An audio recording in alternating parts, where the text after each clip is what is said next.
আসলে এটা কি প্রশ্ন ভাই? এক্স এর বিয়েতে আপনার এক্স কে আপনার কি বিয়েতে দাওয়াত দিয়েছিল? এটা কে করে, কেন করবে? এই যে আরিয়ান আবু তাহের করে, এটা আসলে ওই ডিজিটাল মডার্ন সিভিলাইজেশনের লোকরা আসলে হয়তো পাইতে পারে, তার এটা জানতে ইচ্ছে করেছে তোর কাছে। মেবি, হ্যাঁ হতে পারে। আচ্ছা, এরপর হামজা আহমেদ প্রশ্ন করেছেন রেহানের কাছে, আপনার পূর্বপুরুষ কি বাইরের কেউ ছিলেন? না, এমনটা কেউ ছিল না, বাংলাদেশে শিওর সবাই। এটা? আচ্ছা, আমার মানে তো আদি পুরুষ তো থাকতেও এখন পারে। ওইটা তো আমার দাদার তো সেই ব্যাপারে নলেজ ছিল না। হ্যাঁ। আমার দাদা তো একটা টাঙ্গাইলের ছিল। ডিএনএ টেস্ট করে কিন্তু দেখা যেতে তারপর পারে। এইটা কেন এটা করা যায় আসলে। তাই হ্যাঁ বের হয়? হ্যাঁ, আমাদের 200 তো বছর অনেকের, আগে কি ছিল? হ্যাঁ আমাদের প্রায় অনেকেরই রুট মানে ব্লাডে মানে অনেক ওল্ড ব্লাড আছে। এক একজনের Okay. দেখা যাবে তোর ওভাবে ব্লাড টেস্ট করা হলে দেখা যাবে যে তোর পূর্বপুরুষ হয়তো কি হতে পারে, ইরান বা কি হতে পারে আসলে, কিছু একটা হতে এটা পারে, তো আমার বেঙ্গল হতে পারে, সাইড স্প্যানিশ ছিল ওই কিছু সময়। একটা। হ্যাঁ, এটা হতে পারে। সবারটা ডিএনএ চেক হতেই করতে পারে, হবে। কারণ আমাদের এখানে তো অনেক কলোনিয়ালরা ভেরিয়েশন আছে, এসেছিলেন। বাংলাদেশে অনেক হ্যাঁ। ভেরিয়েশন, হ্যাঁ এটা ট্রু। আচ্ছা, আরেকটা প্রশ্ন করি, দর্শকটা যে প্রশ্ন করেছে আমি করছি না, স্পর্শিয়া মিহির প্রশ্ন করেছেন, আপনার নাম ফররুক কেন? পড়তে বা বলতে অনেক কষ্ট হয়, শাহরুখ হলেও পারতো। বলতো ওর নাম শাহরুখ না হয়ে ফররুক কেন? না, এইটার কারণটা হচ্ছে আমার বাবা আমার নামটা দিয়েছে। আর ফররুক আহমেদ একজন কবি ছিলেন, সে ধার্মিক কবি ছিলেন। তো ওইটা থেকে আমার বাবা খুব ইন্সপায়ার্ড ছিল ওই সময়টাতে।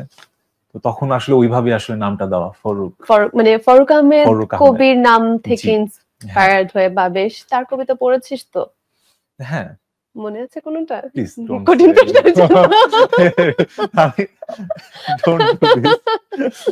আচ্ছা, ওয়েল যা, ওই প্রশ্ন করব না, কাজের প্রশ্নই করি।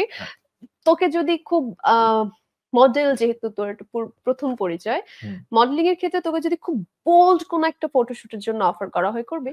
না। কেন না? না, আমি মানে what's your philosophy behind it? এইটা না, আসলে আমার কাছে মনে হয় যে প্রত্যেকটা আর্টিস্টের একটা কমফোর্টেবল জোন থাকা উচিত। আমি আসলে নিজের মডেলিং জোনটাকে আসলে যেভাবে আমি ক্যাপচার করেছি, বা অ্যাকচুয়ালি আমি যে ক্যারেক্টারের, ওইটা আসলে বোল্ড ফটোশুটের সাথে যায় না। আচ্ছা। আর এত বছরে সেটা যায়ও নাই। সো শুধু যে কাজটা করে আমি আনকমফোর্টেবল ফিল করব, বা যেটা করে আসলে আমি কাজের মতো এই কাজটা ফিলটা পাবো না, সো আমি সেই কাজটা করতে চাই না আর কি। ডিপেন্ডস কতটুকু বোল্ড। এর মধ্যে বড় পর্দার অফার পেয়েছিস?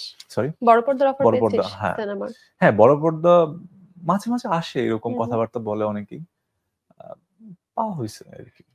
কিন্তু মানে আমি তো নিজেও আসলে, তুই তো বললি যে তুই তো জানোস যে আমি খুবই নতুন এই সাইটে, সো আমার আরো নিজের গ্রুমিং দরকার এইসব সাইটে। প্লাস হলো এটা আসলে অনেক চ্যালেঞ্জিং একটা কাজ, সেটাকে আসলে আয়ত্ত করা, সেটাকে টাইম দেওয়া, এটা একটা সাধনার কাজ। সো যদি বেটার হয়, বা আমি যখন আরো ভালো করব, আমার দর্শকরা যখন চাবে, আসলে একটা টাইমিং থাকে, ওই টাইমটা হলে বুঝে শুনে হয়তো বা তখন ইনশাআল্লাহ অবশ্যই করব। কিভাবে এই বোঝাশোনার ব্যাপারটা করছিস, কি বোঝাপড়া করিস, কিভাবে ভাবিস, শুনবো এগুলো কঠিন কঠিন প্রশ্ন।